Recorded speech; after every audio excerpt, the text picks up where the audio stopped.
3, 2, 1. Here we go!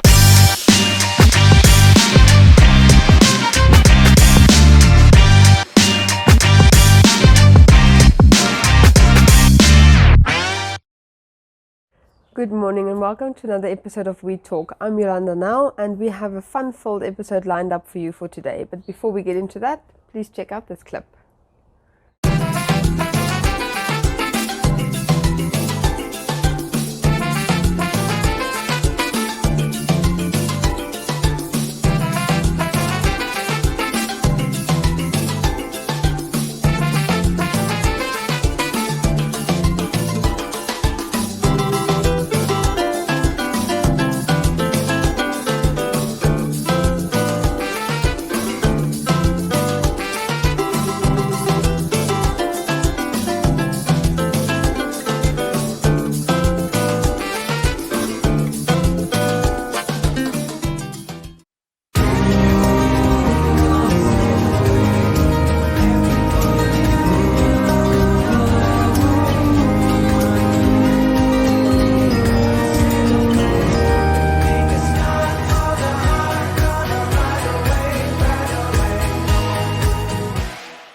And now we will head over to our news from our website. The Khomas governor said additional vaccination and testing centers would be identified in the region in a bid to bring services closer to the people, while sharing information on COVID response in the region. She said that by Wednesday of this week, the region has lost 368 residents who succumbed to the virus, with a total number of confirmed cases standing at 25,648, of which 5,543 are active. She said this is a clear indication that something urgent needs to be done to stop the surge, hence the need for extra vaccination and testing centers. The Ministry of Gender Equality, Poverty Eradication and Social Welfare has temporarily closed early childhood development centers operating within formal school premises countrywide due to the increase in COVID-19 cases and deaths. This follows President Hage Geingoob's announcement on the new measures, which includes the suspension of face-to-face teaching and learning for primary, secondary and institutions of higher education in the Windhoek, Okahania and Rehoboth districts with effect until the 30th of June. Devastating bushfires allegedly sparked by charcoal burning operations have razed around 35,000 hectares of grassland to the ground across 7 farms south of Uchu. The first fire on 22 May destroyed 10,000 hectares, while the second fire on Tuesday this week destroyed an additional 25,000 hectares.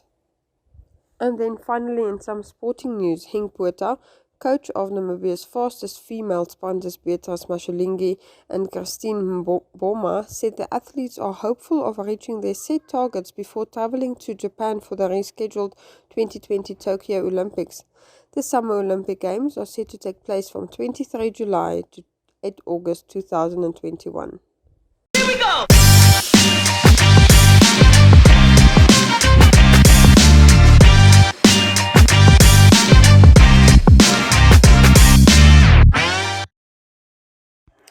Today I'm talking to Start.Art Gallery co-owner Gina Figueira about the exhibition of Sister Namibia artist activations that was launched in the capital last night.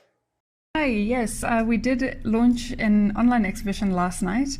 It was titled We Know It in Our Bones, and the exhibition is basically a culmination of a project that we've been doing with Sister Namibia called the Sister Namibia Artist Activations Project, which has been running for almost a year, and we've come to the end of it now. And what happened was Sister Namibia commissioned 9 artists over a series of months to create work responding to issues around feminism as well as other contemporary issues faced by Namibian society.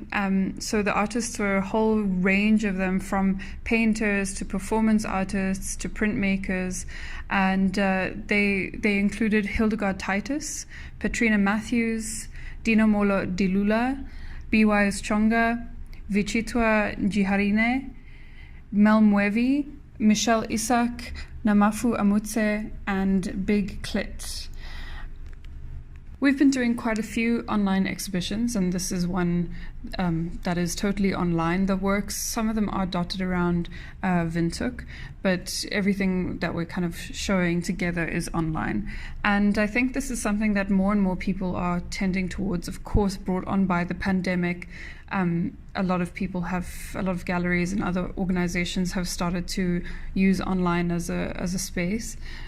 We actually went online as a gallery in 2018, so we were quite well prepared when the pandemic hit, fortunately for us, to show work online, and we've been experimenting with different ways of doing that. So we create kind of unique exhibitions for each project or each group of artists that we're working with, and often kind of combine online with in person where possible.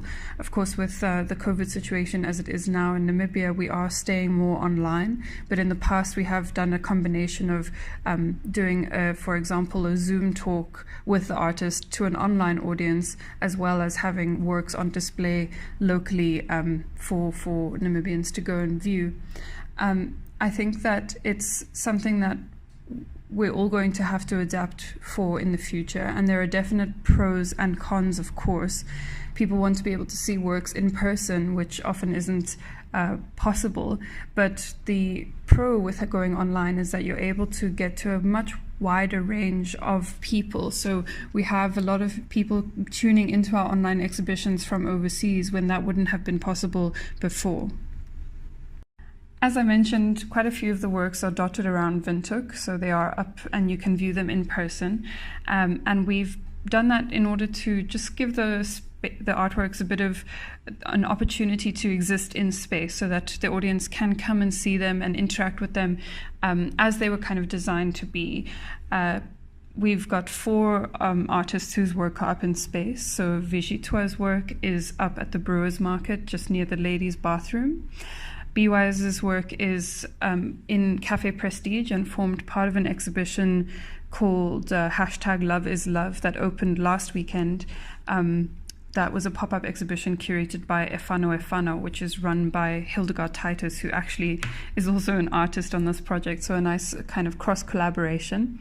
And then Michelle's work is up at the College of the Arts campus in the center of town.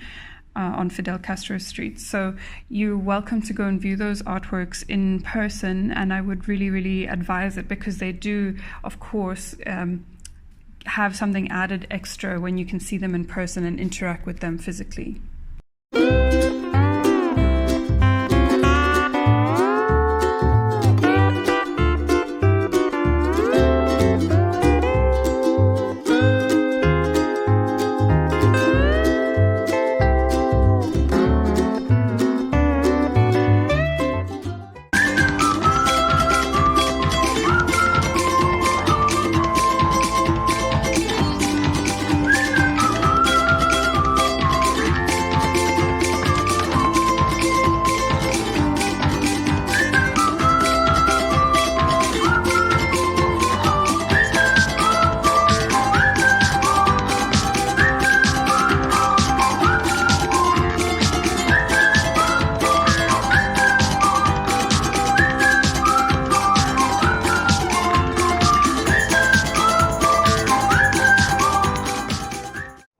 For today's life hack, if you want to amplify your phone speakers, put your phone into a drinking glass or a bowl to boost the volume of its speakers. Now you can rock out to your favorite jams. And next up, Jeanette Diergaard with our Flex Minute.